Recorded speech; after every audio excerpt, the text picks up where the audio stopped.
안녕하세요. 아름입니다. 네, 오늘 최신 뉴스는 우리나라 뉴스부터 시작을 해야 될 것 같네요.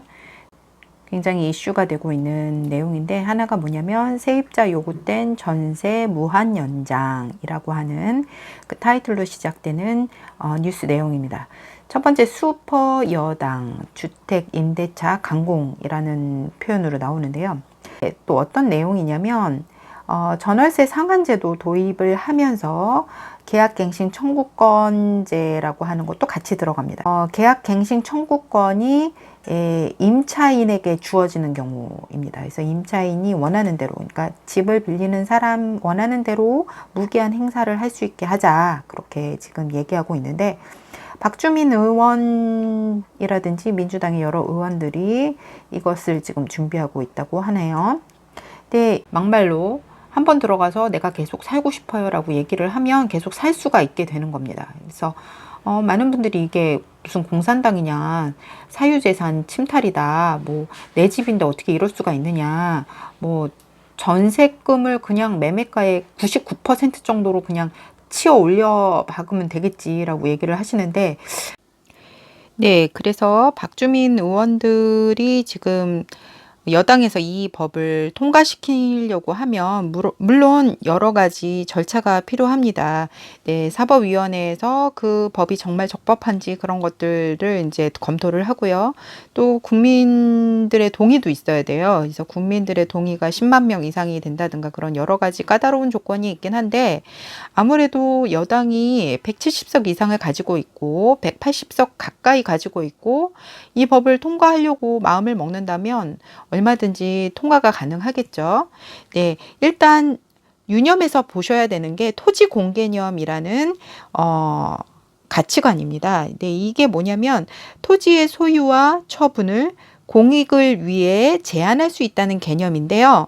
토지의 개인적 소유권은 인정하되 이용은 공공복리에 적합하도록 하자라는 걸로 토지 시장이 이제 자본주의 시장으로 이렇게 계속 돌아가는 건데, 이거를 일시적으로라도 또는 법률을 제정해서 정부가 토지 시장에 개입을 해서 가격을 안정화시키는 그런 거를 이제 노리는 거기도 해요. 근데 예전에 우리나라에서도 이게 몇 가지 사례가 있었어요. 그러니까 지금까지 와서 한 3가지 정도가 있는데, 맨 처음에는 택지 소유 상한제라고 하는 것이 있었습니다. 근데 가구당 200평을 초과하는 택지를 취득하려는 개인과 택지를 사려는 법인은 시장, 군수, 구청장의 허가를 받아라 하는 그런 제도인데, 1990년도에 시행이 됐고 1998년도까지만 시행이 됐었고, 그해 9월까지만 됐었고, 그 이후에는 폐지가 됐고, 이후에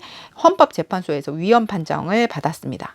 네, 두 번째는 또 뭐냐면 개발이익 환수제라고 하는 거예요. 이건 택지 개발, 산업단지 조성 등으로 30개 사업에서 나오는 이익을 환수하기 위해 개발 부담금을 부과한 제도이기도 합니다. 근데 이거는 2001년도 12월 말에 부담금 관리 기본법을 만들어서 2002년도 1월까지 2002년도 1월부터는 이걸 중지했어요. 그리고 수도권에 대한 부담금 부과는 2004년부터 중지됐다고 합니다. 그러니까 토지 초과 이득세라고 하는 게 있었습니다. 근데 이것도 각종 개발 사업으로 유휴토지의 땅값이 올라 땅 주인이 얻은 토지 초과 이익을 세금으로 환수한다. 그러니까 개발 지역이라고, 그래서 일산보다 더 가까운 지역 또는 과천보다 더 가까운 지역 이런 식으로 해갖고 지금 제3개발 도시를 이제 한다고, 건설한다고 그랬을 때 땅값이, 그쪽 땅값이 막 올랐잖아요. 지금도 오르고 있는데 그 땅값이 오른 만큼 세금으로 환수하는 건데, 이것도 헌법 불이치라는 판결이 나와서 1998년 12월에 폐지가 됐습니다. 그러니까 지금 나와 있는 법들은 임대차 보호법 으로만 2년 플러스 2년 이렇게 얘기하는 것들이 지금 그런 것이기도 하죠. 자, 일본에서의 얘기인데요. 일본에서 이미 이 계약 조건대로 시행이 되고 있어요. 제가 이제 일본에서 20년 정도 살다가 왔기 때문에 일본 얘기를 같이 이제 엮어서 해드릴게요. 네, 옆나라 일본에서는 어떻게 하고 있느냐. 네, 옆나라 일본에서는 1920년도부터 샤크야호라고 하는 법이 제정이 됐습니다. 근데 샤크야호가 뭐냐면 임대인, 거주하는 임대인을 보호하는 법안이에요. 보호하는 법안인데, 이게, 저는 이제 이런 법의 혜택을 제가 2번을 받았습니다.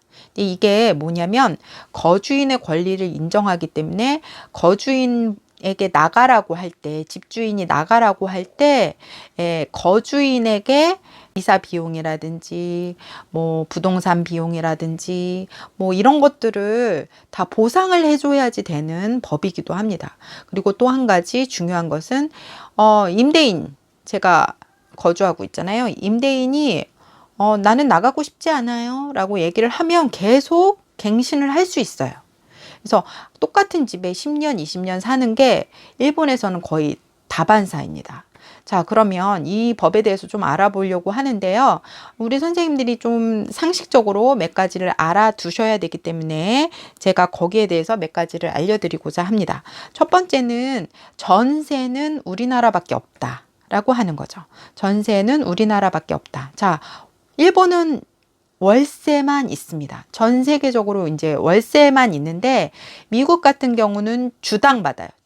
주당으로 이제 월세를 내야 되는 거고, 일본 같은 경우는 임대인 보호법 때문에 여러 가지 편법들을 이제 집주인들이 쓰기 시작했어요. 예를 들어서 월로 단기로 집을 내준다든가 집을 임대를 한다든가 뭐 임차를 한다든가 그런 식으로 됐기 때문에 월로 월세를 주는 데가 있고 주로 월세를 주는 데가 있고 호텔처럼 하루 이틀 3일 뭐 4일 뭐 이런 식으로 해서 월세를 주는 경우도 있습니다.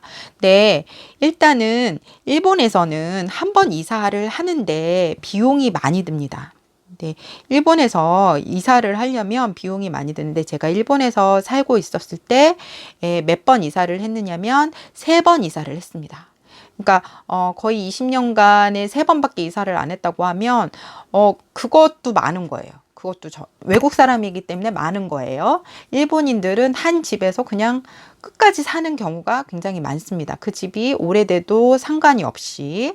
왜냐하면 이 일본에서는 좀 특이한 게 있는데 우리나라는 이사를 하려면 부동산에게 복비를 주고 계약을 합니다. 그리고 전세 같은 경우는 이제 전세금을 담보로 해서 1년 계약, 2년 계약 이렇게 하게 되죠. 월세도 이제 보증금 뭐 얼마에 월세 얼마 이런 식으로 해서 갑니다. 그 대신 이제 전세를 뺄 때, 월세를 뺄 때는 전세금을 전부 돌려받고 월세도 내가 특별히 월세를 밀리지 않았다면 월세금, 보증금은 전부 다 돌려받지요.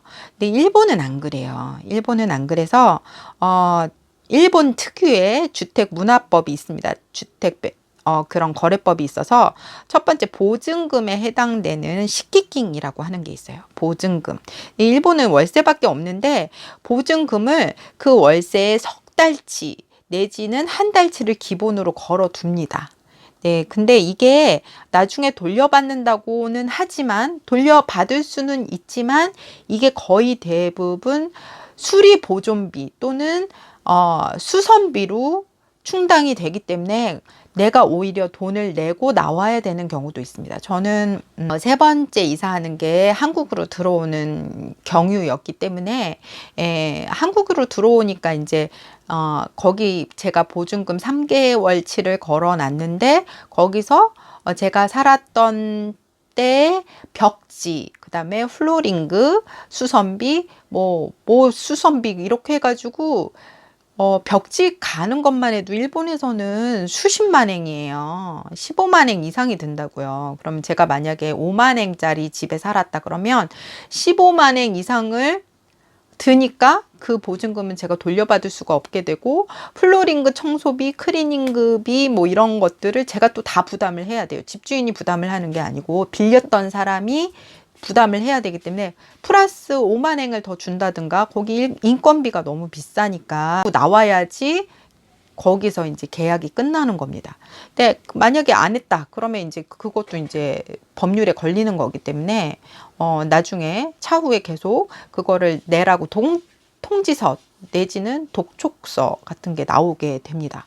레이킹이라고 하는 게 또 있어요. 식기킹 다음에 레이킹이라고 하는 게 있는데, 이 레이킹은 뭐냐면 일본의 풍습이에요. 그래서 이게 집주인한테 드리는 거예요. 그러니까 집주인한테 감사합니다. 이 집을 저한테 빌려주셔서 감사합니다. 라는 걸로 이제 드리는 건데, 이거는 한 1개월치 또는 2개월치를 드립니다. 그러니까 제가 5만행짜리 집을 계약을 했다면 5만행 또는 10만행을 그 집주인한테 감사하다는 표현을 드리는 거예요. 복비 따로예요. 중개 수수료 따로. 이거는 이제 드리는 거고, 이거는 돌아오지 않습니다. 왜냐하면 봉투로 드리는 거니까. 그 다음에 또 뭐가 있느냐면, 제가 말씀드렸다시피 중개 수수료가 있습니다. 중개 수수료를 떼는 경우는 이제 복덕방, 부동산을 이용한 경우가 되겠고요. 근데 부동산을 이용하지 않았다 그러면 직거래가 되니까 그런 거는 이제 수수료가 나오지 않겠죠. 일본에서 살아보니까 거기 플러스 알파로 화재보험금이라는 걸 가입해야 합니다. 네, 화재보험금은 뭐냐면, 일본은 목조 건물이 많아서 목조 건물이 불이 나면 감당이 안 돼요. 옆에도 다 번지고 그냥 다 빠져 버립니다. 그냥 화재로 소실이 돼 버리기 때문에 화재보험금을 들지 않으면 안 되는데, 이게 연간 5만행에서 10만행 사이입니다. 근데 이걸 일시불로 지불을 해야 돼요. 그러니까 제가 5만행짜리 집을 들어가려고 하면 식기킹, 레이킹, 중개수수료는 중개수세의 10%도 아니고 1개월치를 드려야 되는 경우도 있습니다. 좀 비싼 집, 좋은 집 같은 경우는 2개월치를 드리는 경우도 있고요. 그러니까 전부 다 치면 2개월, 2개월 이렇게 해서 6개월치의 방세가 미리 지급이 돼야 돼요. 계약 때. 그 다음에 거기 플러스 알파로 화재보험금 같은 거를 들어놔야 되기 때문에 그게 5만행에서 10만행 정도 되니까, 만약에 제가 5만행짜리 집을 들어간다 그러면 5, 6, 30만행 하고, 그 다음에 이제 화재보험금 5만행, 35만행이라는 돈이 있어야지 계약이 되고, 제가 이사 갈 때 비용은 또 이삿짐 센터를 부르니까 그건 또 따로 들어가겠죠. 근데 일본에서는 인건비가 비싸다고요. 인건비가 비싸기 때문에 이사를 하는데 보통 20만행에서 30만행 듭니다.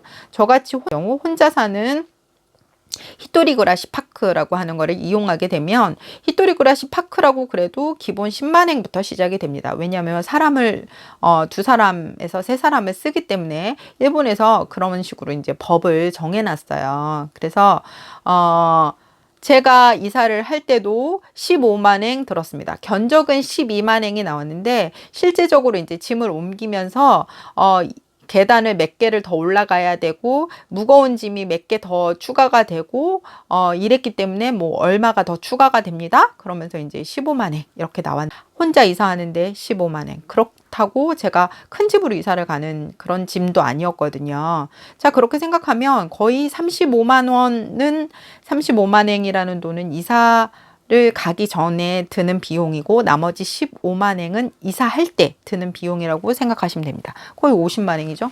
50만행이면 우리나라 돈은 500만 원입니다. 월세 살러 가는데 500만 원을 따로 땅에 뿌리면서 가야 돼요. 그러면 이사를 가려고 마음을 먹으려면, 예를 들어서 500만 원이라는 적금이 있어야지, 현금이 있어야지 갈 수가 있는 겁니다. 그러니 직장이라든지 결혼이라든지 이런 특별한 이벤트, 지방에서 직장이 도쿄로 됐다, 또는 새로 결혼을 하게 됐다, 그러면 이사를 갈 수밖에 없는 이벤트잖아요. 그러니까 그런 경우를 제외하고서는 거의 사는 집에 계속 사세요. 근데 2년씩 계약 연장이 되기는 하는데, 2년만큼 살았으면 그 전에 계약을 중지하겠습니까? 아니면 연장하겠습니까? 라고 하는 집주인으로부터 메일이 옵니다. 그러면 이제 연장을 하겠다. 그러면 다시 화재보험금도 가입을 하고 그 다음에 이장 계약을 한다는 연장 계약서 수수료를 또 1개월치를 내야 돼요. 근데 그거는 1개월치를 내는 거지만 더 훨씬 이사 비용 가는 것보다는 이사 가는 비용보다는 훨씬 싸기 때문에 거의 다 재계약을 다시 합니다. 자, 그러면 일본에서는 이제 집을 구하려고 하면 부동산을 가잖아요. 근데 부동산을 가게 되면 부동산에서 내가 외국인이냐 아니면 일본 사람이냐에 따라서 대우가 틀려지게 됩니다. 왜냐하면 임대인 보호법 때문에 그렇습니다. 임대인 보호법이 어떤 식으로 일본에는 되어 있느냐면 거주를 하고자 하면 이 방을 빌리고 있는 사람이 이 집을 빌리고 있는 사람이 계속 살고자 하면 특별한 이유가 없으면 계약을 계속 해줘야 되는 거예요. 그러니까 외국인 같은 경우라든지 이러면 어떤 경우가 생기느냐면 월세를 받으시는 분들 거의 대부분이 이게 노후 생활비세요. 노후 생활비. 그래서 노후 생활비로 쓰시기 때문에 한 달이라도 월세가 밀리면 좀 많이 생활에 지장이 있는 분들이 많이 계십니다. 그런데 외국인이 갑자기 일 못 나가게 돼서 월세를 못 낼 수도 있잖아요. 그러니까 외국인 같은 경우는 될 수 있으면 안 받으려는 경향이 있습니다. 네, 그렇지만 외국 사람도 괜찮아요 하는 집으로 가게 되면 이제 보증인을 일본 사람으로 3명을 세워야 된다든가 하는 조건이 붙게 됩니다. 네, 저 같은 경우는 이제 부동산에서 이제 가이드라인을 얘기를 해줘요. 어떤 보증인을 세워야 되는지. 그러니까 첫 번째는 이제 직업이 확실한 공무원이라든지 이런 인류 기업에 다니시는 분들을 넣어야 된다. 그 다음에 두 번째는 자영업자도 괜찮은데 연 매출 얼마 이상이 돼야 된다. 그 다음에 세 번째는 일본에 가족이 있어서 그 가족으로부터 내가 받을 수가 있다. 그러면 그것도 이제 가족 증명서 같은 거를 같이 떼어서 줘야 되고 그래요. 제가 제일 많이 보증인을 했던 경우는 2명까지였습니다. 3명까지는 안 하는 것 같아요. 3명까지는 안 하고 2명까지인데 일본 사람인 경우에는 보증인 1명이나 2명, 외국인 같은 경우에는 2명에서 3명. 제가 이제 일본 대학에서 강사를 하고 있었고 겸직 교수로도 있었기 때문에 직업은 확실하잖아요. 그래서 2명까지로 봐줬던 것 같습니다.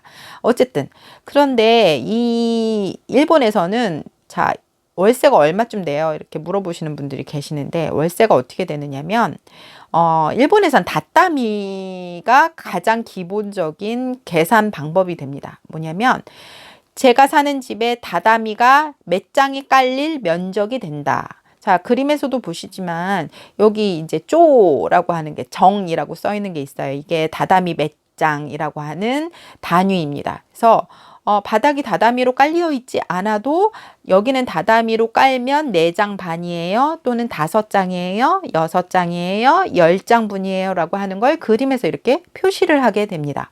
네, 제가 갔던 데는 원룸인데 다다미 7장 정도에 들어가는 크기라고 했습니다. 다다미 한 장에 180에 50cm 정도 되기도 합니다. 180에 50cm면 그냥 한 평에서 조금 한 평에서 조금 차이가 나요. 옆으로 길게 하는 그런 한 평이 되기도 합니다.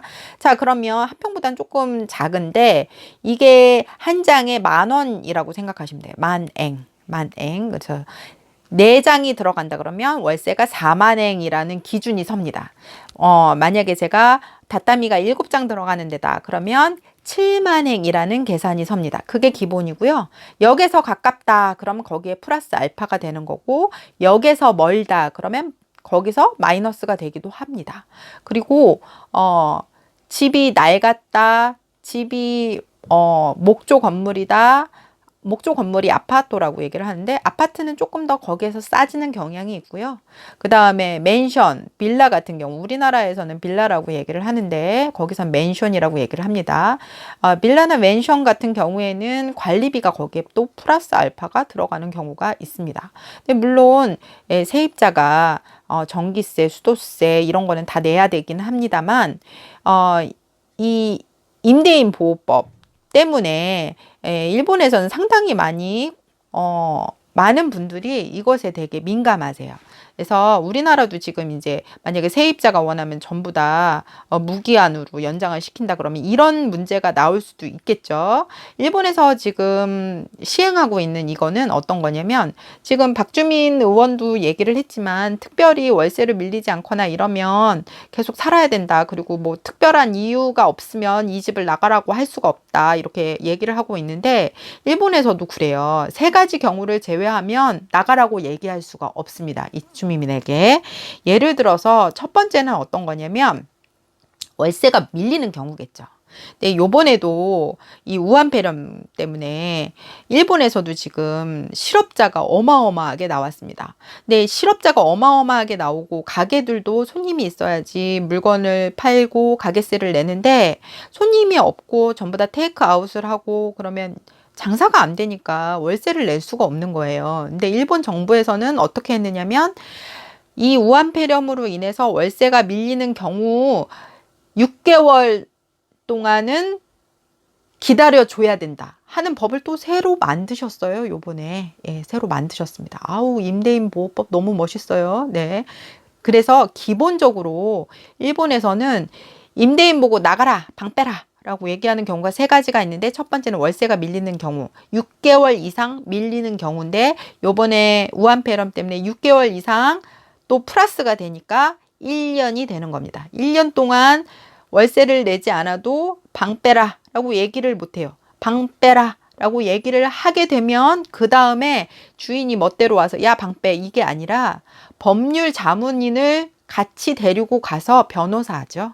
변호사를 같이 데리고 가서 얘기를 하고 법적 진행이 될 겁니다 라고 하는 신고도 3개월 전에 해야 되고, 그 다음에 거기서 법적 공방이 일어나게 되면, 법적 공방이라는 게 우리나라도 상당히 시간이 많이 걸립니다. 네, 상당히 시간이 많이 걸리니까 그 안에는 또 월세를 받을 수가 없어요. 네, 그러니까 지금 코로나 때문에, 이 우한폐렴 때문에 일본의 이제 오야상 집주인들도 골머리를 앓고 계십니다. 빚을 내서 집을 사서 그 집을 임대를 한 경우도 있는데, 그럼 나는 은행빚을 몇 퍼센트 되는 이자를 계속 갖고 있는데 내 집에 입주하고 있는 입주자는 1년 동안 월세를 못 받고 있어도 나는 그러면 보호법이 없지 않느냐, 이렇게 얘기를 할 정도로 지금 얘기가 나오고 있습니다. 그래서 6개월 이상 밀려도 배째라 하면 나가라고 할 수도 없고, 멋대로 나가라라고 할 수도 없고, 멋대로 짐을 꺼낼 수도 없습니다.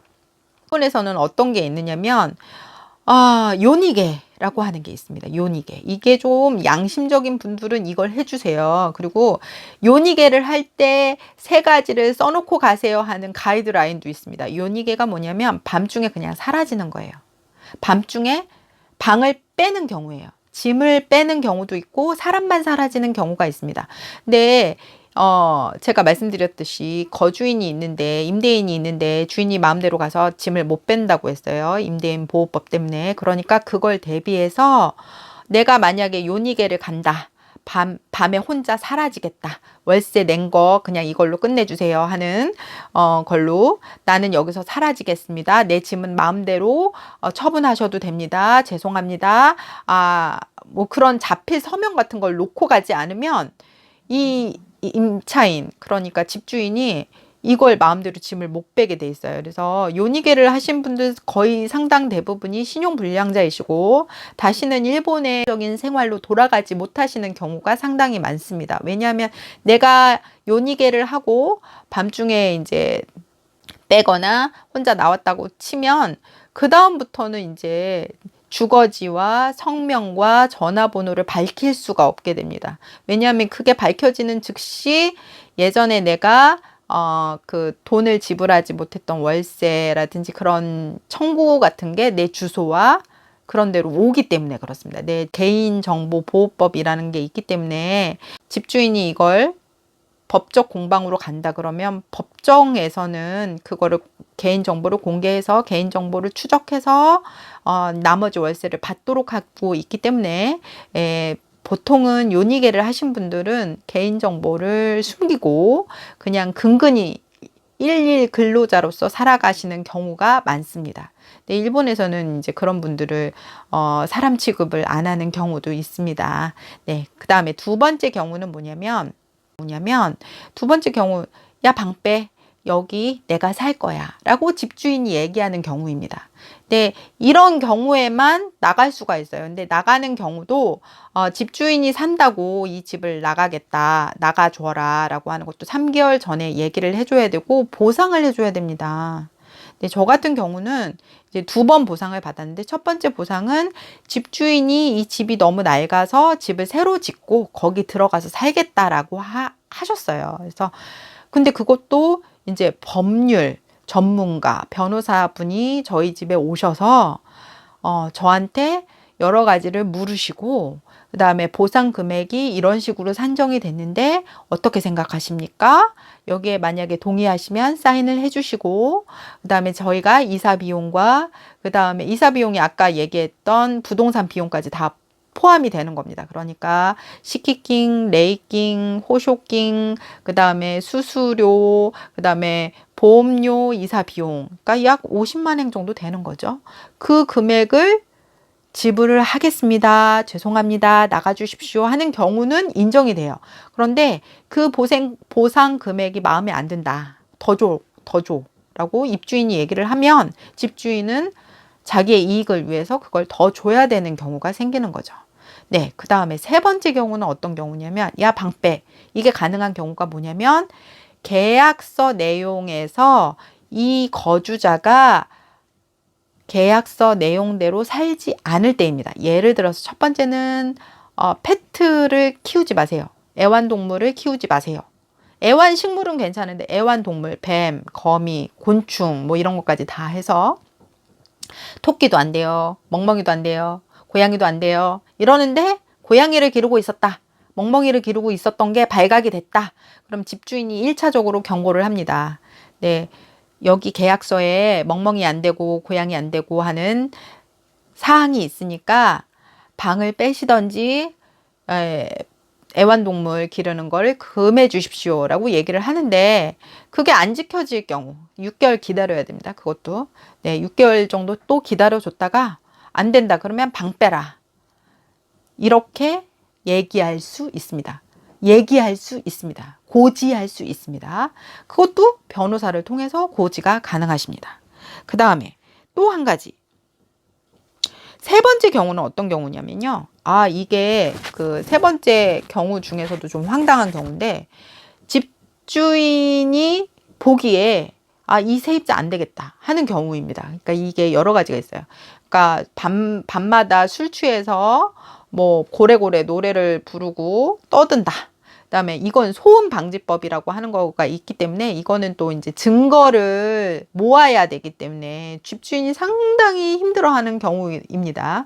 두 번째는 또 이제 어떤 경우냐면, 집에 청결하게 사용하지 않는다. 예를 들어서 고미야식기라고 하는 게 있는데 쓰레기집을 얘기합니다. 쓰레기집으로 굉장히 냄새도 많이 나고 악취도 많이 나고, 그 다음에 뭐 정리가 안 되니까 이제 벌레도 들끓고, 그 다음에 뭐 들쥐도 나오고 뭐 이러면 이제 그것도 이제 6개월간 기다렸다가 나가 주십시오 라고 하는 고지를 할 수가 있어요. 그러니까 이 세 경우 외에는 거주자가 나 방 못 빼요 라고 얘기를 하면, 세입자가 그렇게 얘기를 하면 집주인이 마음대로 짐을 꺼낸다거나 방을 빼라라고 얘기를 못 합니다. 네, 일본은 이 임대차 보호법이 1920년대부터 발행이 됐고, 그다음에 외국인에게 이제 확대가 된 거는 한 1990년도 후반부터 외국인에게까지도 확대 적용이 되고 있습니다.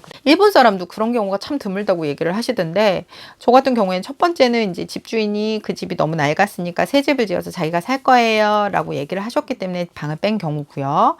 두 번째는 어떤 경우냐면, 두 번째는 도쿄도에서 그 집을 관통하는 도로를 뚫는다고 그랬어요. 근데 제가 그 집에 들어가기 전에 집주인한테, 근데 그거는 우리 선생님이 살고 계실 때 있을 수도 있고 선생님이 살고 계시지 않을 때 있을 수도 있어요. 예를 들어서 이게 벌써 20년 전부터 이제 추진하고 있는데 언제 될지 몰라요 라고 얘기를 했기 때문에 저는 그냥 들어가서 사는 경우입니다. 근데 우연히도 제가 6년 차 되는 때에 도쿄도에서 직원이 나와서 여기 사인을 해 주십시오. 저희가 여기 도로를 뚫어야 되기 때문에 집을 전부 다 철거를 할 겁니다. 라는 연락이 왔어요. 그래서 저는 한 3번 정도 만났어요. 맨 처음에는 설명, 두 번째는 이제 동의 계약서를 받으시기 전에 뭐 이런 금액이 합당한지 보는 거. 그 다음에 세 번째는 동의 계약서에 확인을 하고 도장을 찍기 위해서 3번을 저를 만났는데 토지 보상까지 해주셔서 저는 집주인이 아니잖아요. 물론 집주인은 이 땅에 대해서 향후 30년간의 월세를 한꺼번에 집을 받는다고 해요. 도쿄도에서.